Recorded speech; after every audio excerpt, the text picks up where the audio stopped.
जय श्रीराम। लोकाभिरामं रणरंगधीरं राजीवनेत्रं रघुवंशनाथं कारुण्यरूपं करुणाकरंतं श्रीरामचंद्रं शरणं प्रपद्ये। प्रभू श्रीरामाच्या आशीर्वादाने आपलं हे रामायण पूर्णत्वात जात आहे। आतापर्यंत आपण बालकांड, अयोध्याकांड, अरण्यकांड, किष्किंधाकांड, सुंदरकांड असे 6 कांड आपण ऐकले आहेत। आज आपण उत्तरकांड हे 7 कांडातलं जे रामायण आहे ते उत्तरकांडाने समाप्त होतं, तर शेवटचं कांड हे उत्तरकांड आज आपण संपन्न करणार आहोत। सर्वांनी आवर्जून ऐकावं। हे रामराज्य आहे, हे रामराज्य सर्वांनी ऐकावं आणि आपल्या मुलाबाळांना ऐकवावं। प्रभू श्रीरामाचा राज्याभिषेक इथे सोहळा झालेला आहे। अतिशय उत्तम दिमाखात राज्याभिषेक सोहळा सुरू झाला। राज्याभिषेकापासून उत्तरकांड सुरू होतं। सर्वांच्या आशीर्वादाने तिन्ही आई म्हणजे कौसल्या माता, सुमित्रा माता, कैकेयी माता यांच्या आशीर्वादाने, वशिष्ठ ऋषींच्या गुरूंच्या आशीर्वादाने रामराज्याचं सुरुवात झालेली आहे। रामराज्य अतिशय दिमाखात झाल्यानंतर सर्व ऋषीमुनी, भारतातील सर्व दिशांकडील ऋषीमुनी रामरायाला आशीर्वाद आणि धन्यवाद म्हणण्यासाठी आलेले आहेत। तर त्यामध्ये गालवीय ऋषी, विश्वामित्र ऋषी, अगस्ती ऋषी, गौतम ऋषी, भरद्वाज ऋषी हे सर्व ऋषी प्रभू रामाला आशीर्वाद देण्यासाठी राजसभेत आलेले आहेत। प्रभू रामाने यथोचित त्यांचा सन्मान केला आहे आणि रामरायाला सांगतायत, तू अतिशय दुर्धर अशा राक्षसांना, रावणादी सगळ्या राक्षसांना मारलेस, त्या सृष्टीवर खूप मोठे तुझे उपकार आहेत। त्या उपकारासाठी तुला आशीर्वाद देण्यासाठी आम्ही सर्व ऋषीमुनी आलेले आहेत। तर सर्व ऋषीमुनी रामाला सांगतायत आणि रामाचा तर रावणाचा पराक्रम तो अतिशय दुर्धर आहे, पण त्यामध्ये इंद्रजित म्हणजे मेघनाथ ह्याला जो वध केला आहे तो अतिशय दिव्य आहे। कारण मेघनाथाला वरदान होतं, तो जर रथात बसला असता, त्याचा जर यज्ञ पूर्ण झाला असता, तो जर रथात बसला असता, तो अजय झाला असता, कोणालाही तो परास्त होऊ शकत नाही। त्यांनी इंद्राला जिंकलेले म्हणून त्याचं नाव इंद्रजित आहे। त्याचं पूर्वीचं नाव मेघनाथ आहे आणि तो इंद्रजित आहे। अशा पद्धतीने त्या ऋषीमुनींनी इंद्रजिताची सुद्धा वर्णन केलेले आहे आणि त्यामध्ये त्या अशा अनेक दुर्धर राक्षसांना मारले। कारण रावण हा साधा नव्हता, सर्व दिग्पालांना सगळ्यांना जिंकून तो रावण अतिशय दिग्विजयी झालेला होता। सर्व देवांना जिंकणारा तो रावण आहे, त्याचा तुम्ही वध केला आहे आणि ह्या सृष्टीवर खूप मोठे उपकार केलेत असं ऋषीमुनी रामाची स्तुती करतायत आणि रामाने त्यांचा यथोचित सन्मान करून, त्यांना जे आवश्यक असलेले उपकरणं देऊन त्यांचा सन्मान करून त्यांना नतमस्तक झालेत।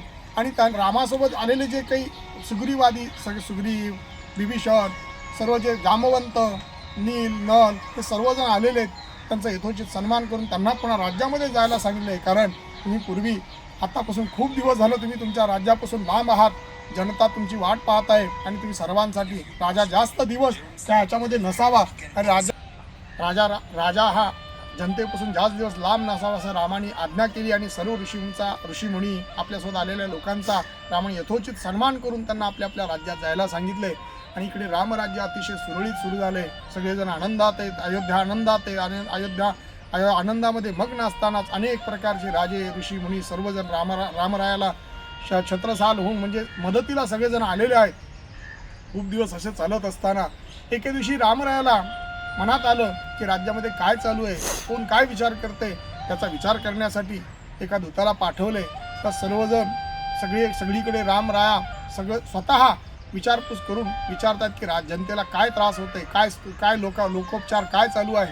तर एके दिवशी एका ठिकाणी एका विशिष्ट लोकांनी रामरायाला दूषण दिलेले आहेत। रामराया मोप युद्ध केलंय, सगळं केलंय, पण रावणाकडे असलेल्या सीतेला मात्र तो आणलेला आहे आणि दुसऱ्याकडे राहिलेली स्त्री रामाने आणली आहे।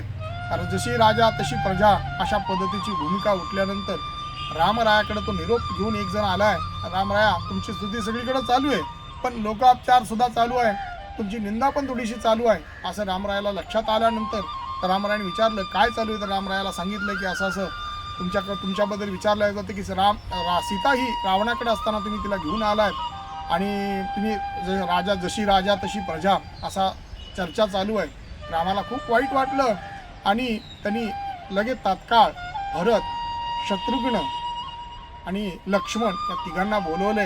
तिघांना चौघजण बोलत बसलेत आणि सांगितलं की तुम्ही आत्तापर्यंत तुमच्या जीवावर मी राज्य करत आहे, जेव्हा भाऊ माझ्यासोबत असेल, मी जगासोबत लढेल, तेव्हा रामराया तसं पहिल्यांदा म्हणतात, भरत आहे तूच राज्य सांभाळ, कारण मला सीतेचा त्याग करायचा नाही आहे.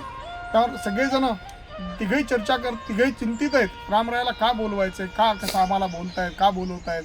तेव्हा रामराया सांगतायत की असा असा वाद चालू आहे, चर्चा चालू आहे, सीतेबद्दल लोक नावं ठेवत आहेत आणि मी राजा असल्यामुळे मला कुठलंही दूषण नसलं पाहिजे, राजा निर्दोष असला पाहिजे. आणि लोकोपचार मी लक्ष्मणाला सांगतायत, रडून सांगतायत की तुझ्या देखत अग्निनारायणाने मला ती सीता शुद्ध करून अर्पण केलेली आहे आणि त्या सीतेला कुठलाही दोष नसताना मी सीतेला का सोडू, का त्या सीतेला त्याग करू असं सांगितले.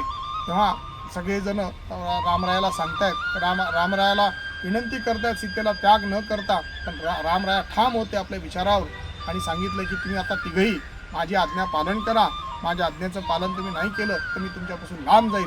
त्या तिघही हतबल झालेत आणि लक्ष्मणाला सांगतायत तू उद्या सीतेला घेऊन जा. सीतेने मला डोहाळे विचारले होते, मला की सीतेला डोहाळे विचारले असताना सीतेने सांगितलं की मला ऋषीमुनींच्या पत्नींना वस्त्र द्यायचे आहेत, तर सीता आनंदाने तुझ्यासोबत जाईल आणि सीतेला तू घेऊन जा आणि त्या वनामध्ये सोडून ये आणि त्या सीतेला जे करायचं ते तिकडे त्या वनामध्ये तिला ते वस्त्र अर्पण करेल आणि त्याच ठिकाणी त्या सीतेला तू सोडून ये असं लक्ष्मणाला रामरायाने आज्ञा दिली आहे. लक्ष्मण आणि राम हे चौघही अतिशय दुःखी झालेले आहेत आणि लक्ष्मणाने दुसऱ्या दिवशी सुमंताला घेऊन सीतेला सांगितलं की आपल्याला उद्या ह्याच्यामध्ये वनामध्ये जायचं आहे. सीता आनंदाने झाली, कारण सीतेला पुढचं काहीच माहिती नसताना सीतेने वस्त्र जे काही दान करायच्यात वस्तू घेतलेल्या आहेत आणि सुमंत, लक्ष्मण आणि सीता हे एका वनामध्ये निघालेले आहेत. जाताना सीता वेगवेगळ्या प्रकारची हर्षदायक बोलत आहे, सीतेला सांगत आहे, लक्ष्मणाला सांगत आहे. पण लक्ष्मण मात्र दीन झालेला आहे, त्याच्या डोळ्यातनं दुःखाचे अश्रू येत आहेत, तो अतिशय दीन झालेला आहे. सीता त्याला विचारते तुला काय झालंय, तू आता आनंदी असायला पाहिजेस, तू रामासोबत इतके दिवस कष्ट घेतले, आता राम तुझा भाऊ राजा आहे, तू सगळ्या गोष्टीचा आनंद घ्यायला पाहिजेस, तू का दुःखी आहे. पण लक्ष्मण एक न बोलता शांततेत तो प्रवास केला आणि ती तमसा नदी आहे, ती तमसा नदी ओलांडून जेव्हा पलीकडे गेलेत तेव्हा लक्ष्मण तिथे मोठमोठ्याने रडतोय आणि सीतेला सांगतोय की आज मला रामाने एक वेगळी आज्ञा दिली आहे. तेव्हा ती सीता म्हणते तुला काय आज्ञा दिली आहे. त्यांनी सांगितलंय की मला तुम्हाला इथं सोडून द्यायला सांगितलेलं आहे. सीतेने तिथे लक्ष्मणाला त्याला विचारलं का, तर तिने सांगितलं, लक्ष्मण सांगतोय की अशा पद्धतीने लोकोपचार आहे आणि रामाला राज्य करायचं आहे, या राजाला कुठले दूषण नसावेत आणि मी तर निर्दोष आहे, अग्नीने मला निर्दोष दिले तरीही.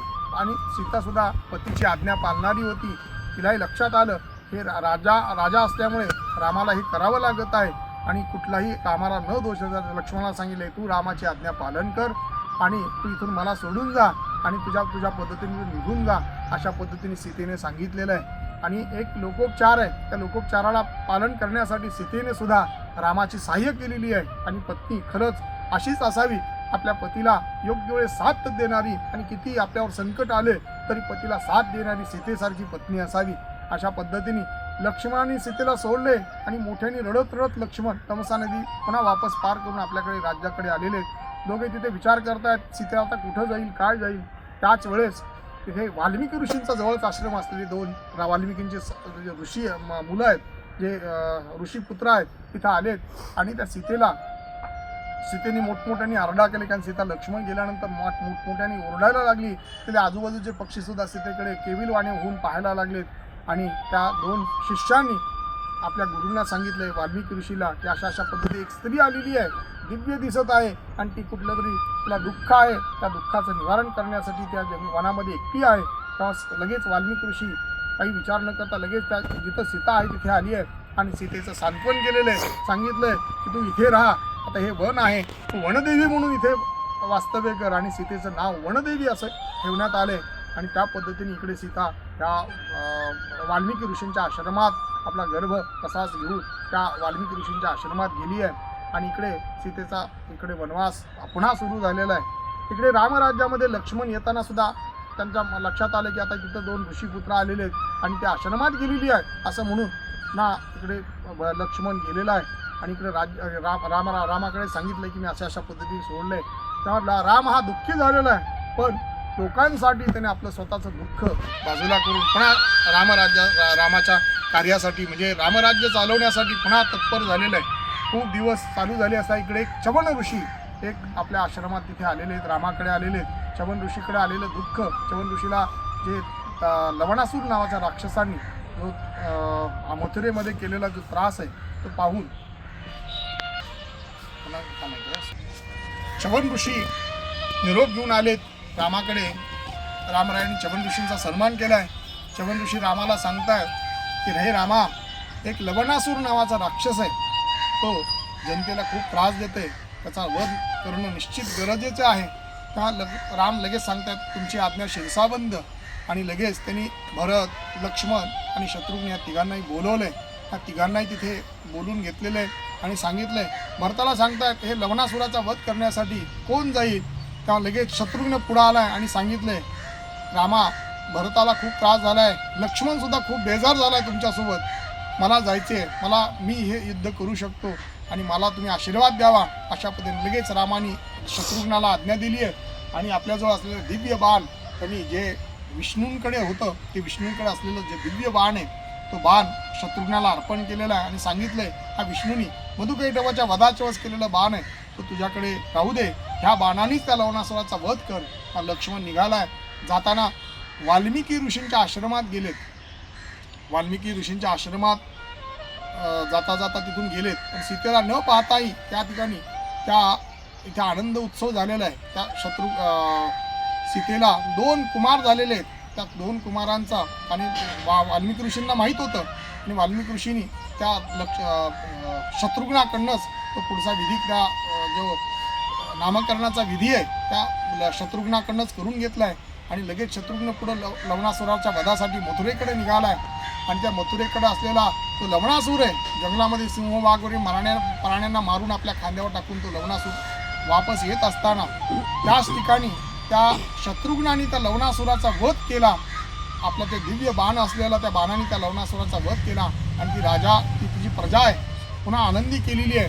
त्या लगेच आनंदाचा घेऊन पुन्हा शत्रुघ्न रामरायाकडे आलेला आहे आणि रामरायांनी लगेच त्याला सांगितलंय की तो राज्य तू जिंकलेलं आहेस आणि तुझा तो राज्याभिषेक तिथं आता तुझा झाला पाहिजे आणि मथुरेचा राजा आजपासून तू आहेस असं म्हणून त्या शत्रुघ्नाला ते मथुरेचं राज्य दिलेलं आहे. आणि इकडे पुन्हा प्रभू राम आपल्या रामराजाकडे सुरुवात झालेली आहे आणि एक यज्ञ आरंभ केलेला आहे. इकडे जे लव आणि कुश जे आहेत सीतेचे 2 मुलं अतिशय विद्वान झालेले आहेत. वाल्मिकी ऋषींनी मोठ्या पद्धतीने त्यांना शिकवलेलं आहे, शस्त्रास्त्रांमध्ये पारंगत केलेलं आहे आणि जे रामाचं चरित्र आहे ते त्यांना अतिशय मुखोद्गत करून अतिशय वाल्मिकी रामायण पहिल्यांदा कोणी सांगितलं असेल लव आणि कुशाने सांगितलंय, त्यांनाही त्या वाल्मिकी ऋषींनी शिकवलंय.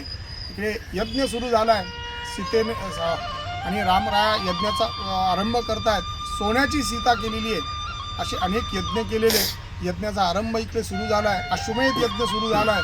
अश्वमेध यज्ञ केल्यानंतर तो रथ जो घोडा आहे तो घोडा फिरत वाल्मिकी ऋषींच्या आश्रमाजवळ आलेला आहे. आश्रमात आल्यानंतर लवकुशाने तो घोडा पकडला आहे. त्या ठिकाणी लवकुशाने सर्व राजांना परास्त केलेली अशी आख्यायिका पण आहे. आणि नंतर पुन्हा सीतेने मध्यस्थ करून हे मूर्छित असताना लक्ष्मण हे सगळे मूर्छित असताना सीतेने तो घोडा सोडायला लावला आहे आणि पुन्हा इकडे यज्ञाला तो घोडा पुन्हा वापस आलेला आहे. त्या शत्रुघ्नाने अनेक राजे परास्त केले त्या सृष्टीवरचे. त्या यज्ञासाठी जे काही माजलेले राजे होते त्या सगळ्यांचा परास्त शत्रुघ्नाने त्या घोड्यासोबत जिथं घोडा जाईल तिथे सर्व परास्त करत तो यज्ञ संपन्नतेकडे चालला आहे. त्याच वेळेस वाल्मिकी ऋषींनी आपले जे 2 पुत्र आहेत ह्या 2 पुत्रांना सांगितलंय की जे ऋषीपुत्र ह्याचे सीतेचे 2 लव आणि कुश यांना सांगितलं की तुम्ही आता रामकथा सगळीकडे सांगत सुटा. कथा सांगत दोघेही कुठं आलेत, जो यज्ञ चालू आहे त्या ठिकाणी चालू आहे तिथं आलेत. रामरायांनी सगळ्यांनी त्यांना यज्ञाच्या ठिकाणी त्यांना मंडप करून मस्त स्टेज करून त्यांना एक उत्तम प्रकारे त्यांना ती कथा सांगण्यासाठी सांगितलेलं आहे. सर्वांचं देखत तर राजसभेमध्ये लव आणि कुश दोघेही कथा सांगत आहेत. ते कथा सांगत असतानाच त्या कथेत तर त्यांनी सांगितलंय आम्ही सीतेचे 2 पुत्र आहोत आणि त्याच पद्धतीने सगळ्यांना आनंद झाला आहे की रामाचेच पुत्र आहेत. सगळ्यांना आनंद झाला आहे. त्याच वेळेस रामाने लगेच आज्ञा दिली आहे. आपल्या सुमंतांना सांगितलंय तुम्ही वाल्मिकी ऋषींकडे जा, त्यांना नतमस्तक व्हा आणि त्यांना सीतेला घेऊन या यज्ञाच्या शेवटी घेऊन यायला सांगा आणि सीतेला वाल्मिकी ऋषींचा यथोचित सन्मान करून त्यांनाही या सभेत घेऊन यायला सांगा. सर्व ऋषीमुनी सर्वजण त्या सभेमध्ये आलेले आहेत आणि वाल्मिक ऋषीसुद्धा इकडे त्याच्यामध्ये आलेले आहेत. सीतेला घेऊन आलेत आणि वाल्मिक ऋषी सांगतायत आत्तापर्यंत सीतेने दिव्य परीक्षण केलेलं आहे, पण तरीही सर्वांच्या समक्ष सीता आपलं दिव्य सांगेल आणि जे दिव्य आपली अग्निपरीक्षा देईल किंवा आपल्या जे काही सत्व आहे ते सांगण्याचा प्रयत्न करेल. सर्व राजसभेत सीतेला वाल्मिकी ऋषी आलेले आहेत आणि वाल्मिकी ऋषी पहिल्यांदा वचन देतात की आत्तापर्यंत तप केलं असेल किंवा जे काही असेल त्या सगळ्यामध्ये सीता निर्दोष आहे. त्या सीता जर दोषी असेल तर माझं सगळं तप निघून जाईल असे वाल्मिकी ऋषी सुद्धा वचन देत आहे. त्याची सीता समोर येते आणि सीतेला हे असह्य झालेलं आहे, कारण सीताला वाटलं की आत्तापर्यंत माझ्या मागे खूप आहे आणि याच्यामागे सुद्धा खूप मोठं दिव्य आहे. कारण रामाला म्हणजे विष्णूलाच शाप होता. कोणाचा शाप होता तर भृगु ऋषीचा शाप होता. भृगु ऋषींनी शाप दिला होता की विष्णूला शाप दिला, कारण ख्याता देवी जी आहे ख्याता देवीचा वध विष्णूंनी आपल्या सुदर्शन चक्राने केला होता. का भृगु ऋषींनी विष्णूला शाप दिला होता की तुझ्या पत्नीचा वियोग होईल, तुला 7 जन्म घ्यावे लागतील, त्यात पहिल्याच जन्मात तुला पत्नीचा वियोग होईल. अशा पद्धतीने भृगु ऋषीचा शाप होता. तो शाप रामालाच होता, पण तो राम शापामध्येच अडकलेले होते. त्या सीतेला राजसभेत आल्यानंतर सीता अतिशय दुःखी झाली आहे आणि सीतेने भूमिमातेलाच प्रार्थना केली आहे, कारण सीता ही भूमिपुत्र आहे, भूमीपासून जन्माला आलेली आहे. त्या सीतेने लगेच भूमीला सांगितलेलं की भूमीपासून जन्माला आलीमुळे सीतेने लगेच भूमिमातेला सांगितले, हे भूमिमाते, मी आता ह्या जीवनाला कंटाळलेले आहे आणि मी जर राम सोडून कुठल्या जरी परिपुरुषाचं हृदयात जरी स्थान दिलं असेल तर मला ह्या हृदयात जर स्थान दिलं असेल तर मला कुठल्याही पद्धतीने तू जवळ करू नकोस. आणि मी राम सोडून कुठलाही परपुरुषाला मी हृदयात ठेवलं नाही, म्हणून अशा पद्धतीने तू मला तुझ्यात सामावून घे, मी आता कंटाळलेले आहे असं म्हणून त्या भूमिमातेला प्रार्थना केलेली आहे. आणि भूमिमातेला सांगते की मी आता कंटाळले आणि खरंच राम सोडून जर माझ्या मनात कुठलाही पुरुष आला नसेल तर मात्र मला तू जवळ कर. अशा पद्धतीने भूमिमातेला प्रार्थना केली. ताडकन ती भूमिमाता आपल्या 2 भाग केलेले आहेत आणि सीतेला भूमिमाता त्यातून दिव्य रथ घेऊन खारून आली भूमिमाता आणि भूमिमातेला सीतेला ये म्हणून जवळ केलेलं आहे आणि ती भूमिमातेमध्ये लगेच गेलेले आहेत. आणि तिथे राम मात्र हतबल झालेले आहेत, कारण आत्तापर्यंत सीतेने 2दा दिव्य केलेलं आहे. जेव्हा रावणाचा वध झाला तेव्हासुद्धा सीतेने अग्नीतून बाहेर आलेली आहे, तेव्हासुद्धा आपलं सत्व दाखवलेलं आहे. आता मात्र मोठं दिव्य दाखवलेलं आहे आणि सीता निर्दोष आहे याचं प्रमाण दिलेलं आहे, कारण भूमिमातेने तिला स्वीकारलं आहे. अशा पद्धतीने रामाला तो अनावर झाला आहे आणि राम चिडून त्या भूमिमातेला सांगतायत, मला माझी सीता परत कर, नाहीतर मी आत्ताच ती सगळी सृष्टी नष्ट करतो. अशा पद्धतीने वल्गना करतायत. त्या सर्व ऋषीमुनी रामाला विनंती करतायत, रामराय हे तुमच्या शापाचा परिणाम आहे आणि तुम्ही कुठल्याही पद्धतीने अशा पद्धतीने करू नका, तुम्ही एक राजे आहात. आणि रामाला सांगतायत 2 मुलं आहेत तुमची, त्यांना सांभाळा. आणि लगेच त्या रामाने तिथलं सगळ्या ऋषीमुनींची आज्ञा ऐकली आहे आणि त्या लवकुशाला जवळ केलेलं आहे. आणि अशा पद्धतीने रामाने आपलं राज्य पुन्हा ज्या पद्धतीने रामाने आपलं राज्य पुन्हा सुरू केलेलं आहे. रामाचं राज्य पुन्हा व्यवस्थित सुरू झालेलं आहे. पुन्हा कितीतरी हजारो वर्ष रामाने राज्य केले. रामराज्य, अकाली कोणाचा मृत्यू होत नाही अशा पद्धतीचं रामराज्य आणि सर्वजण आनंदी आहेत असं रामराज्य पुन्हा सुरुवात केलेलं आहे. आणि सगळ्यांचं राज्य चालू असतानाच एके दिवशी मात्र काल आलेला आहे. काल म्हणजे यम कालाच्या रूपामध्ये रामाला भेटायला आलेला आहे, कारण सगळ्या देवांच्या आज्ञेनेच ते काल भेटायला आलेलं आहे रामाला आणि एक वेगळं रूप घेऊन आलेलं आहे. आणि रामाला सांगताय की मला तुमच्याशी बोलायचं आहे. आपल्या दोघांचं बोलणं चालू असताना मात्र कोणी यायला न पाहिजे आणि कोणी आलं तर त्याला मात्र तुम्ही शिक्षा करा.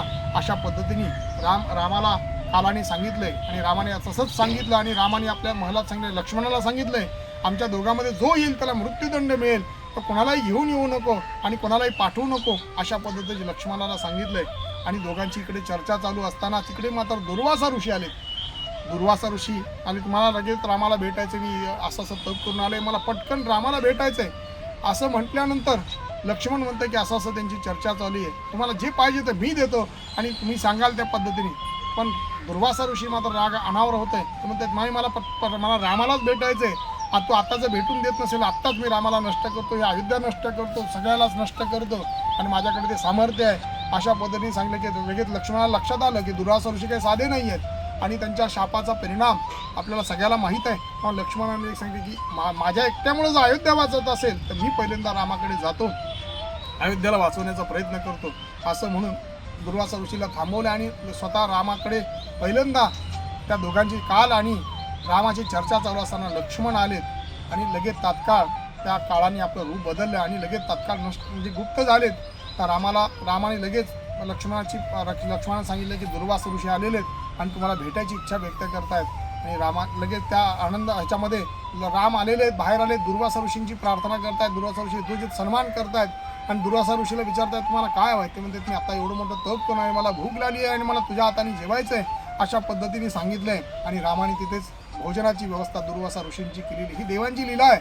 त्या देवाच्या लीलेमध्ये हे काल येणं, दुर्वासा ऋषी येणं ह्या लीलेचाच प्रकार आहे. लगेच दुर्वासा ऋषींचा यथोचित सन्मान केला. तर दुर्वासा ऋषी रामाला आशीर्वाद देऊन निघाले. थोड्या वेळाने लगेच लक्षात आलं की आपण मृत्यूदंड देणार आहोत काल आणि आपल्या भेटीच्या मध्ये जो येईल तो. आणि तिथे आलाय कोण तर लक्ष्मण. त्यावेळेस रामाला अतिशय दुःख झाले.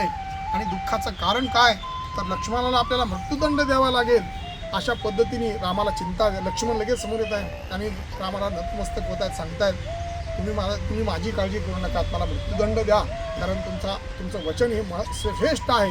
किंवा असं म्हटल्यानंतर सर्व ऋषीमुनी राजसभेत येऊन सगळ्यांनी सांगितलंय ते रामाला सांगितले की तुम्ही आता लक्ष्मणाला बोलू नका, ह्यातच त्याचा मृत्यूदंड आहे.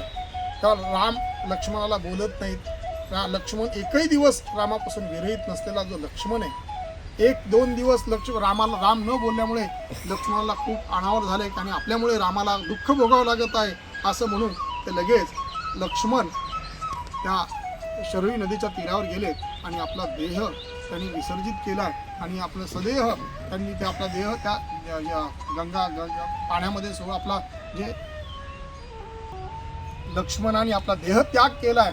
आणि इकडे रामाकडे कोणीतरी निरोप घेऊन आलाय की असं लक्ष्मणाने आपला देह त्याग केलाय. आणि रामाला लक्षात आलं की आता लक्ष्मण असल्यानंतर लक्ष्मणासोबतच आपण सगळे आहोत, आता मला सुद्धा हे नकोय असं म्हणून रामरायाने सगळ्याला बोलवले आणि सांगितलंय आता मी पण आपला देह त्याग करणार आहे. आणि सगळ्या मुलं जे आहेत, भरताची मुलं, लक्ष्मणाची मुलं आहेत, सगळ्याला वेगवेगळं राज्य दिलंय, सगळ्याला राज्य करायला सांगितलंय आणि मी पण आता या सृष्टीला सोडून जाणार आहे असं रामाने निर्वाणीचे जे शब्द ऐकलेत. सर्वजण म्हणतात रामा आम्हाला सुद्धा तुमच्यासोबत यायचंय, आम्हाला सुद्धा तुम्हाला यायचंय. आणि सर्व विभीषण, सुग्रीव, सगळेजण, मारुतीराय सगळेजण भेटायला रामाला आलेत आणि आम्हाला सुद्धा तुमच्यासोबत घेऊन जा असं सांगतायत. तेव्हा रामराया सांगतायत नाही सगळ्याला घेऊन जाता येणार नाही. आणि सगळ्याला सांगितलं लक्ष्मणाला इथं मारुतीराय फार मोठी अडचण आली असती कारण मारुतीरायाला त्यांना दृष्टीवर ठेवायचं आहे आणि मारुतीराय मला जाऊ देणार नाहीत अशी आख्यायिका पहिल्यांदा रामाला लक्षात आल्यानंतर रामाने आपली अंगठी एका छोट्याशा बोळामधून खाली पातळात टाकून दिली आणि ही अंगठी मला पाहिजे, प्रिय आहे असं राम सांगतायत. तर मारुतीरायाला लगेच मी घेऊन येतो म्हणून रामाने पहिल्यांदा मारुतीरायाला पाठवले. त्या अंगठी पाठवताना तो पातळात गेला निघून. आणि इकडे रामराया आपल्या निर्वाणीचे शब्द घेऊन पुन्हा सगळेजण म्हणतात की आम्हाला सुद्धा हे ध्येय त्याग करायचं आहे. तेव्हा रामराया सगळ्याला सांगतायत, विभीषणाला पहिल्यांदा सांगतायत तुला जिवंत राहायचंय जोपर्यंत त्या सृष्टीमध्ये धर्मकार्य आहे तोपर्यंत तुला जिवंत राहायचंय आणि राज्य करायचंय. आणि लक्ष्मणाला सांगतायत तुम्ही पुन्हा जायचंय. त्या सुग्रीव मात्र रामासोबत जात आहेत. अंगदाला सांगतायत की तुला राज्य करायचं, तू वापस जा. आणि सगळ्या मुलाबाळांना जे काही त्यांचे लक्ष्मणाची मुलं आहेत त्यांना प्रत्येकाला राज्यावर बसवले. लवकुशाला एक राज्य दिले, त्यांनाही राज्यावर बसवले. अयोध्यातली सर्व सृष्टी, जल, प्राणी, सगळेजण जे काही जिवंत प्राणी आहेत ते मात्र अयोध्या रामासोबत जायची तयार झालेले आहेत. अगदी गाया, म्हशी सगळेजण एवढे प्राणी आहेत तेवढे रामासोबत गेलेली अशी आख्यायिका आहे. आणि सदेह वैकुंठाला प्रभू राम शरयू नदीमध्ये त्या गुप्तार घाट म्हणून अयोध्येमध्ये आहे, तिथून सगळे प्रभू राम आपल्या सदेह वैकुंठ गमन केलेलं आहे. आणि त्या सृष्टीतले सर्व राजे जे काही त्या अयोध्येतले होते, अयोध्येतले सर्वजण रामासोबत सदेह वैकुंठाला गेलेत अशी ही आख्यायिका आहे. रामराया इथे रामाचं कार्य इथून पुढं संपत. आणि अयोध्येतली सर्व सृष्टी, अयोध्येत कोणीही नाही आहे, सर्व लवकुशालाही वेगळं राज्य आहे अयोध्येत. ज्या दिवसापासून निर्मनुष्य अयोध्या झालेली आहे आणि रामाचं कार्य इथं संपलेलं आहे असं सांगितलं जातं. इथून पुढं मारुतीरायाने हे कार्य सांभाळलेलं आहे. आणि रामराज्य आजही आपल्याला रामराज्य आणू शकतो. आपण सत्कर्माने आपण सगळ्या चांगल्या गोष्टी करू शकतो. सत्कर्म करत राहावं. जिथे जिथे रामकथा आहे तिथे मात्र प्रभू लक्ष्मण तिथे येतात आणि मारुतीराय तिथे येतात आणि त्या कार्याला पूर्णत्वात नेतात असं सांगितलेलं आहे. हेच कार्य जे उत्तरकांड आहे ते सुद्धा प्रभू रामाच्या आशीर्वादाने, बजरंगबलीच्या आशीर्वादाने आपण पूर्ण केलेलं आहे. जी कथा तुम्हाला सांगण्याचा प्रयत्न केलेला आहे आवर्जून शेअर करा, चॅनलला सबस्क्राईब करा आणि माहिती सर्वांना शेअर करा. जय श्रीराम.